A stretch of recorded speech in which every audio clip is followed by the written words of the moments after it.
Akira. The Dome. He's got clout.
Good morning.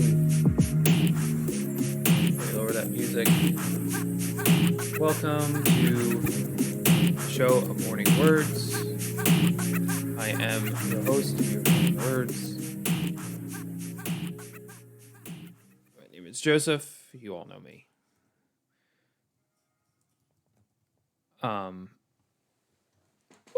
Man. So last night I got to hang out with some friends in a way that I have not been able to hang out with people in a long time. We were all kind of like just feeling comfortable with ourselves, and we had all just done a cabaret together, that cabaret. And we didn't, we stayed out to like 1 o'clock in the morning. I got to bed at 2. Good morning. So I am totally bleary-eyed this morning, like totally. But I guess, and I got something. I have to be in Luray about an hour away at 9 o'clock in the morning. And it's about 7:30, and I have not prepared anything for that. So, what I am going to do this morning is I'm probably going to cut some paper, because that would be pretty simple. But I also want to read the poem that ultimately came out of yesterday's writing session. Because you're on here, David, I want to share what the final product was of that. I was working on a massive poem about not watching the news. I'm glad that the video looks good. I didn't get to really do a lot of my computer prep. My number is off on what stream this is. This is not my my shining moment. But that's the great thing about these shows, is they're very, very homey. Very easy to just enter into. But what it's been revealing is, frankly, I gotta figure out how to throttle it back somehow. And things are gonna get a little busier on the work side for me for the next 2 months. But also they're gonna be busy on the poetry side, which is always a good thing. Like, my papers are in utter disarray. I have projects everywhere, sitting everywhere. I'm going to get myself one of those accordion folders for my projects. One of like these ones. The one that I'm always using. This one's kind of tucked under the cords here, but to be able to separate like all the different projects into a lot more of just something I could use a lot better. And I usually can carry that around with me if I'm going to the walking mall, if I'm setting up a table somewhere or something like that. Wind City Chess says his evening went well. And that's all you can ask for, especially on a Friday night. To have a good time with friends and to be able to just jam, and even if that's virtually, in the time of COVID. We passed the weeks along.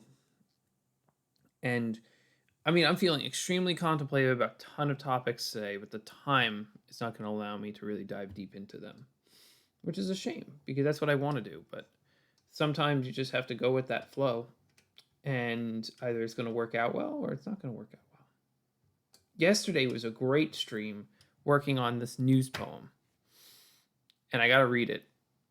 And I'll probably read it a couple more times, not today, but on other days when the people that were there come back, because this really paid off. It took a lot out of me, though.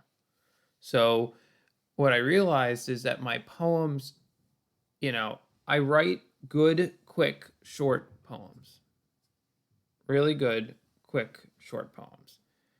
And I can even spend a bit of time on a short poem if it's like a commission or if it's going to be a public reading or something like that. The more that my length expands exponentially, the time it takes to work on that poem increases. I worked on this poem all day. And I even wrote another one, which took me all day too, if you can believe that. So, and it's still, I never even typed a finished copy of it. This is making me really think that I gotta wind down the work side. I want, part of the importance of just the time frame, and I know that I've got other duties and other financial duties and things like that, but part of the importance of it all is that I need to be able to have time to sit with the words. I can't be shoving this in here left and right. And then when I'm doing that, when I'm just shoving it in, when I'm overworked and I'm like, I get stressed, and then my creativity drops. And I don't feel comfortable as a writer. And that's the biggest threat, to get self-conscious and overwhelmed. I don't know. That's where I'm at with all this. But maybe that's not wise. Maybe that's not what I need.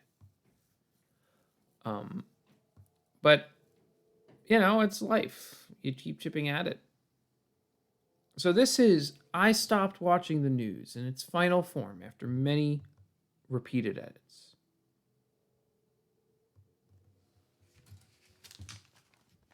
I have a family, and I have friends. I don't need more crises. Don't need talking heads hovering in my dreams.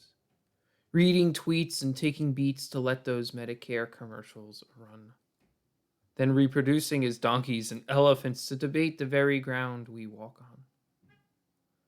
We are light years from Walter Cronkite's stabilizing presence. Today, everyone wants to shine, get the most likes, bending the black mirrors in their pockets to focus the sunlight and burn we mere mortals away, leaving us stumbling in the dark as tremendous storm clouds thunder above us. But we keep watching, keep reading and scrolling, absorbing the headlines and party lines while debating ourselves, stretching comment feeds far past our bedtimes. Then we wake up, walk past these hidden animals and sidewalks and stations, settle next to them in coffee shops and cubicles. We keep building our world while wondering, deep down and with no sound, if we can feel the rumbling tectonics of each human heart. I have family, and I have friends, and sometimes instead of calling my mother, I sit on Facebook. I stare into a screen with the rest of the world. What am I searching for? Is it a light at the end of the tunnel? A story that makes sense? The bottom of the webpage? Walter Cronkite is long gone, but I'm still waiting for the next newscast, reel or meme, to make me feel at one with the world. I am the mere gleam of a shadow, a reflection of the screen playing over and over, making a ritual, a collective ceremony of viral desire, but doing so with the same people who share hugs, hold hands, and celebrate life regardless. The loneliness of our social dilemma speaks between sounds of silence, but it says, you are alone together. And I can't help but smile, because if we are in this together, who is playing the jest on who?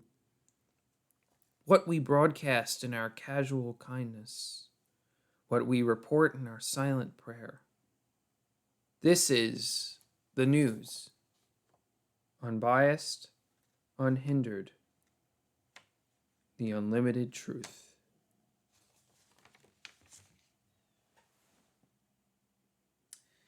And Yeah, that's the poem.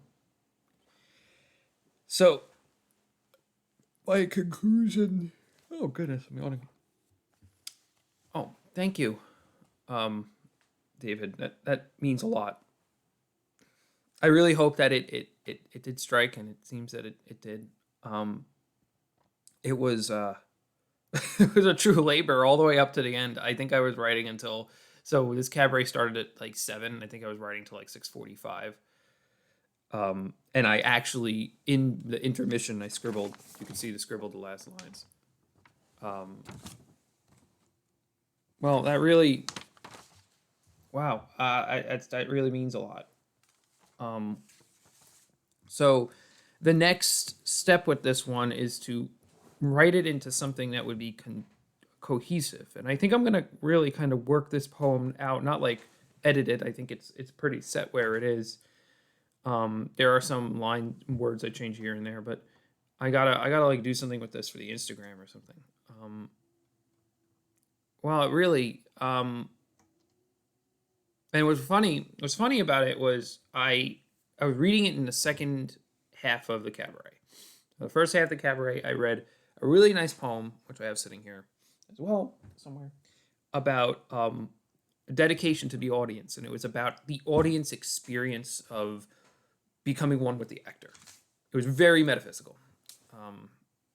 And then I was sitting in the halftime, the intermission, and my friend texted me the news that Justice Ruth Bader Ginsburg had passed away, which not I'm not striking either side here by saying that that's going to be a very dramatic moment in our nation's history on top of the dramatic moment in the nation's history we're going through right now.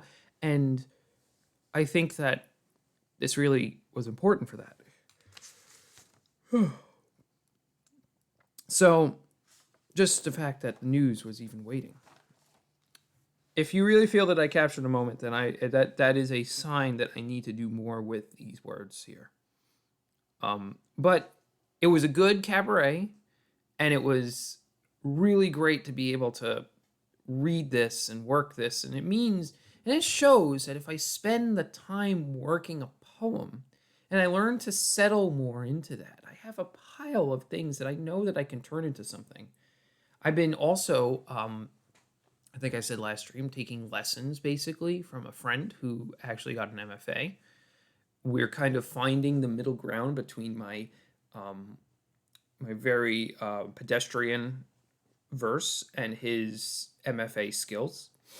What's funny is the comparison, and I think I made the comparison before on here, that I'm a fiddler and he's a violinist, and so we're trying to find the middle ground between the two.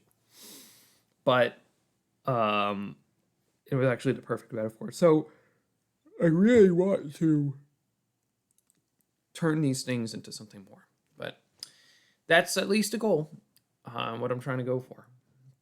Is there anything that you would like a poem for today?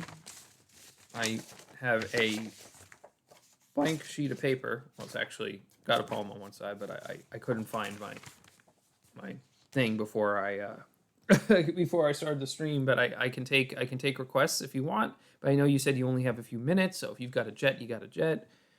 Otherwise, I think it was just good for me to come onto the stream and read that poem, get that out there, because there was so much pent up frustration yesterday at 8 o'clock when I finished the stream yesterday because I hadn't finished it.